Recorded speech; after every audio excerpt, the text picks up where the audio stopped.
আসসালামু আলাইকুম everyone, welcome to our mini blog.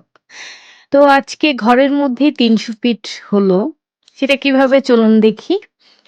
এখানে গরম গরম ধোয়া ওঠা হাঁসের মাংস আর সাথে চিতই পিঠা।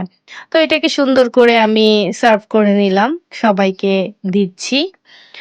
তো এটা কি ভাবা যায় ঘরের মধ্যে ৩০০ ফিট? কেন?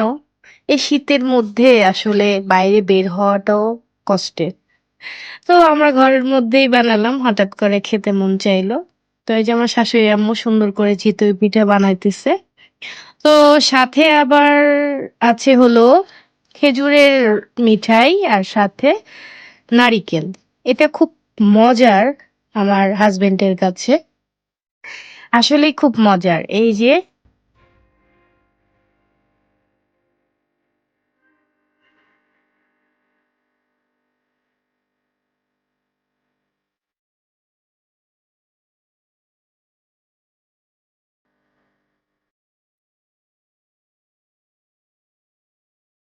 ভিডিওটি ভালো লেগে থাকলে like, comment and share, subscribe করে পাশে থাকবেন। Thank you.